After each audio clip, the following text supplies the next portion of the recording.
بسم اللہ الرحمن الرحیم۔ عزیز طلبہ، اس ویڈیو سے ہم نئے ٹاپک کا آغاز کرتے ہیں، نیکسٹ ٹاپک کا۔ پہلے ہم اس کے اہم پوائنٹس کو لانگ کوسچن کی شکل میں ڈسکس کرتے ہیں ترتیب کے مطابق، اور اس کے بعد ہم اس کے آبجیکٹیو پوائنٹس بنائیں گے۔ آپ اس حوالے سے کوسچن لکھیں۔ وزیر اعظم محمد علی بوگرا کے دور حکومت کے اہم واقعات کا جائزہ پیش کریں۔ میں کوسچن ریپیٹ کر رہا ہوں۔ وزیر اعظم محمد علی بوگرا کے دور حکومت کے اہم واقعات کا جائزہ پیش کریں۔ جواب میں مین ہیڈنگ بنائیں۔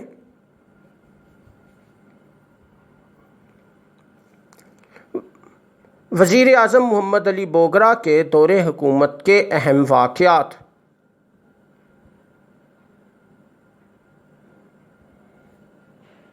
1953 تا 1955 عیسوی۔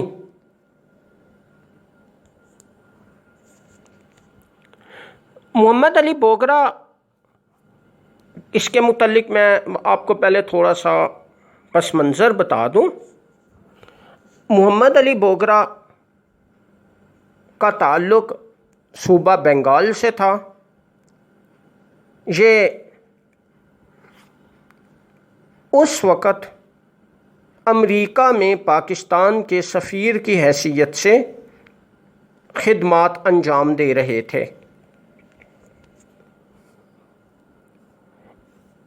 خواجہ ناظم الدین کی برطرفی کے وقت یہ امریکہ میں موجود تھے۔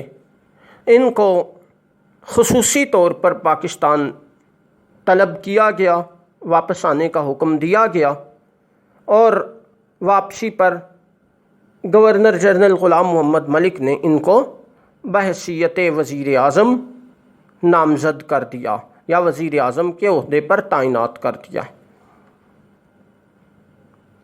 ان کا دور حکومت کافی زیادہ مختصر تھا۔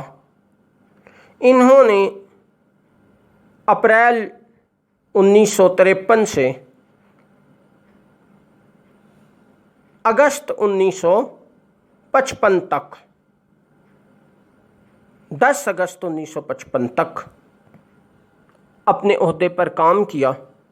اس طرح ان کا جو مجموعی دور حکومت ہے یہ 2 سال اور 4 مہینے سے کچھ کم بنتا ہے۔ لیکن اس مختصر دور حکومت میں کافی اہم نوعیت کے واقعات پیش آئے جن کا ذکر ہم اس کوسچن میں پڑھیں گے۔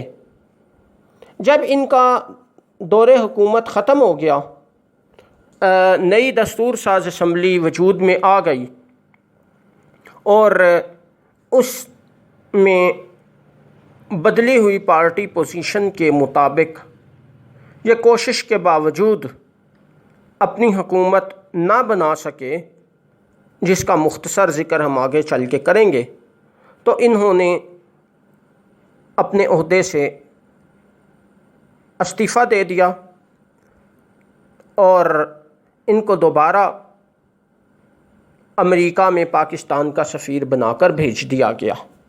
اس طرح ان کا دور جو تھا، مختصر دور، وہ ختم ہو گیا۔ یہ ان کا مختصر تعارف تھا۔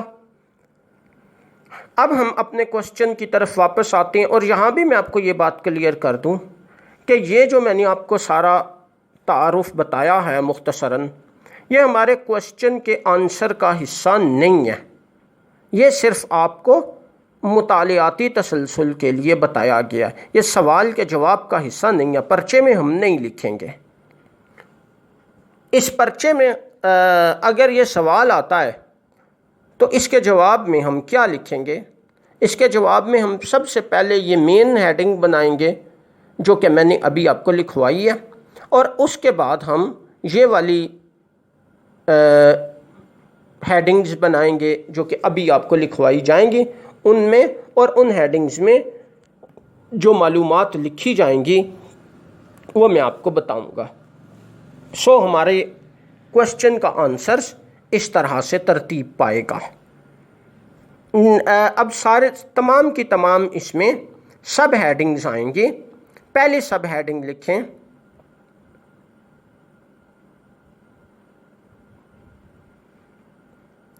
مسلم لیگ کی صدارت کا حصول۔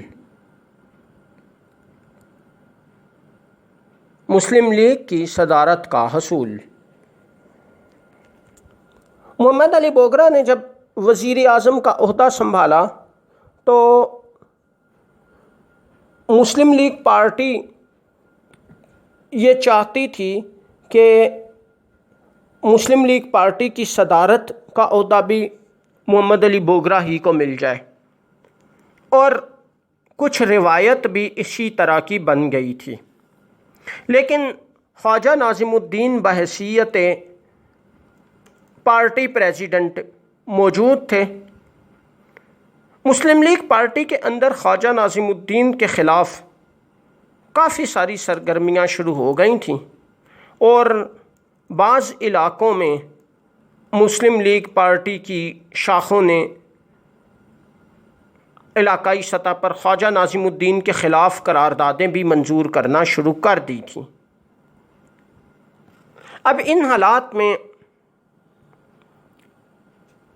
مختلف طریقوں پر غور کیا جانے لگا کہ خواجہ ناظم الدین کو کس کس طریقے سے پارٹی کی صدارت کے عہدے سے ہٹایا جا سکتا ہے، اور ان کو زبردستی نکال کر محمد علی بوگرا وزیر اعظم کو پارٹی کی صدارت کے عہدے پر تعینات کیا جا سکتا ہے۔ یہ صورتحال جو تھی یہ کافی زیادہ خراب ہوتی گئی، اور کافی زیادہ جو حالات تھے وہ کشمکش اور تصادم کی طرف جا رہے تھے۔ خواجہ ناظم الدین کے جو سپورٹر تھے وہ چاہتے تھے کہ خواجہ ناظم الدین بحیثیت پارٹی پریزیڈنٹ کام کرتے رہیں۔ ان حالات میں خواجہ ناظم الدین نے بڑی اچھی روایت قائم کی، اور مزید حالات کو خراب ہونے سے بچانے کے لیے خود ہی پارٹی کی صدارت کے عہدے سے استعفیٰ دے دیا، اور محمد علی بوگرا کے لیے پارٹی پریزیڈنٹ بننے کا راستہ ہموار بند کر دیا۔ چنانچہ مسلم لیگ پارٹی نے محمد علی بوگرا کو پارٹی کی صدارت کا عہدہ سنبھالنے کی دعوت دی، اور اس طرح محمد علی بوگرا نے وزیر اعظم بننے کے کچھ عرصے بعد مسلم لیگ کی صدارت کا عہدہ بھی سنبھال لیا، اور مسلم لیگ پارٹی کے اندر یہ جو ایک شدید قسم کا بحران تھا اور کشمکش پر مبنی ماحول بنا ہوا تھا وہ اس طریقے سے بڑی حد تک حل ہو گیا۔ گویا محمد علی بوگرا کے وزیر اعظم بننے کے بعد جو سب سے سیاسی سطح پر سب سے پہلا اور امپارٹنٹ واقعہ پیش آیا وہ خواجہ ناظم الدین کا بحیثیت پارٹی پریزیڈنٹ مسلم لیگ مستعفی ہونا، اور محمد علی بوگرا کا پارٹی پریزیڈنٹ کا عہدہ سنبھالنا تھا۔ یہ اپنی نوعیت کا ایک بڑا اہم واقعہ تھا جو مسلم لیگ پارٹی کے حوالے سے یاد کیا جاتا ہے۔ نیکسٹ ہیڈنگ بنائیں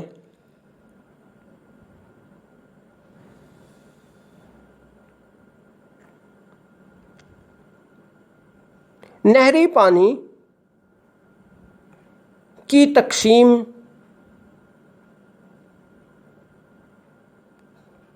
کے مسئلے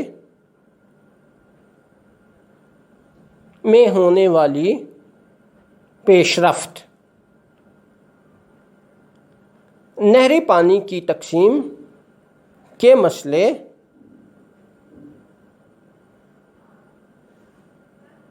میں ہونے والی پیش رفت۔ محمد علی بوگرا کے دور کا ایک بڑا قابل توجہ اور امپورٹنٹ واقعہ یہ ہے کہ نہری پانی کی تقسیم کا مسئلہ جو ہم نے پہلے بھی ڈسکس کیا تھا، اور میں نے آپ کو یہ بتایا تھا کہ 1960 تک یہ مسئلہ چلتا رہا، کبھی یہ مسئلہ دب جاتا تھا اور کبھی دوبارہ شدت اختیار کر لیتا تھا۔ تو محمد علی بوگرا کے دور میں بھی اس مسئلے نے سر اٹھایا، اور اس حوالے سے عالمی بینک نے اپنا کردار ادا کرنا شروع کیا۔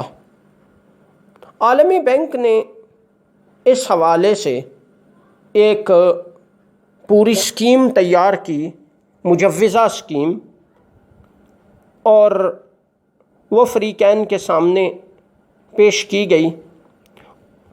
وہ اسکیم یہ تھی کہ 3 مشرقی دریا ستلج، بیاس اور راوی، ان دریاؤں کے پانی پر بھارت کا حق تسلیم کیا جائے، اور 3 مغربی دریا سندھ، جہلم اور چناب، ان کے پانی پر پاکستان کا حق تسلیم کیا جائے۔ اور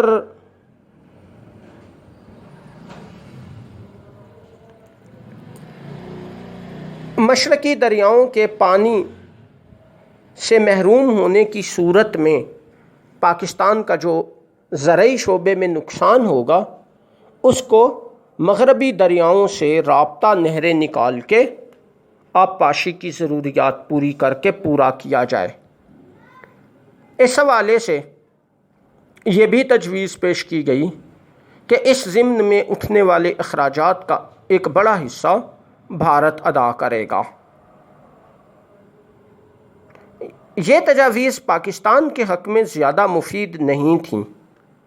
اس حوالے سے پاکستان نے اس شعبے کے ماہرین کی خدمات حاصل کیں، اور ماہرین نے بھی جائزہ لینے کے بعد ان تجاویز کو پاکستان کے حق میں منافی یا غیر مفید قرار دیا۔ بہرحال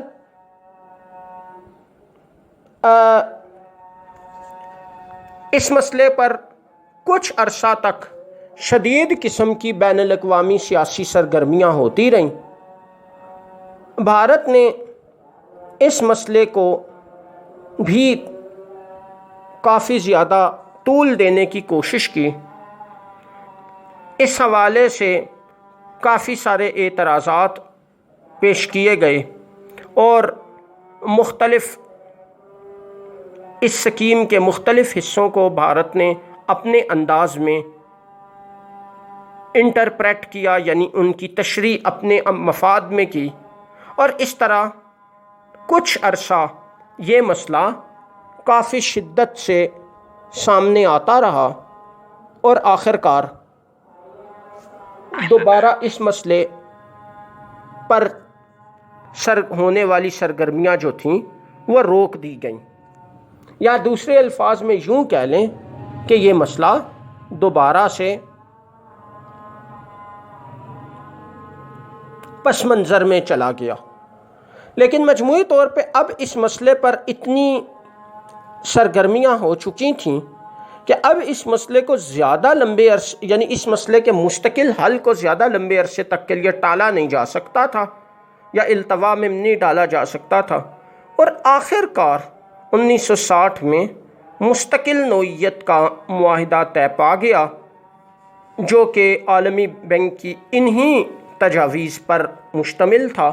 ان میں تھوڑی سی رد و بدل کی گئی، اور اس مسئلے کو مستقل طور پہ حل کیا گیا، جس کا تفصیلی ذکر ہم آگے چل کے پڑھیں گے۔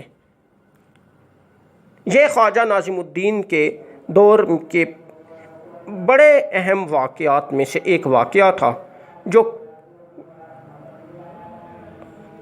بین الاقوامی سیاسی سرگرمیوں اور اخبارات میں چھپنے والی خبروں کا کافی عرصے تک موضوع بنا رہا۔ نیکسٹ مین ہے سوری نیکسٹ سب ہیڈنگ بنائیں.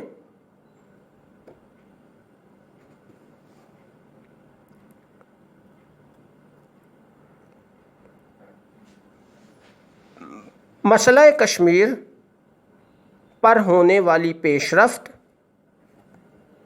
اور پاک بھارت تعلقات.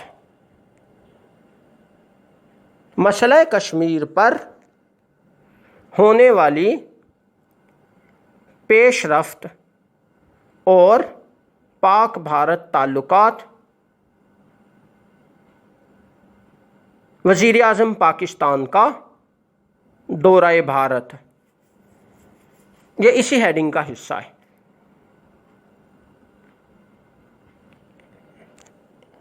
یہاں ہم اس ویڈیو کو مکمل کرتے ہیں.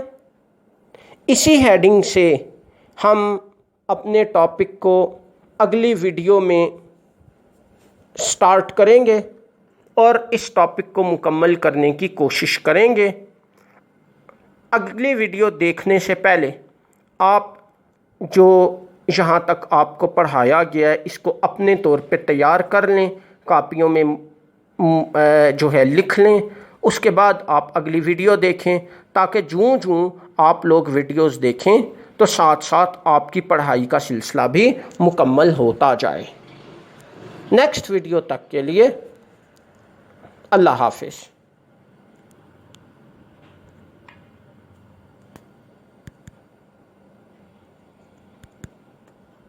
Close all but application and close button.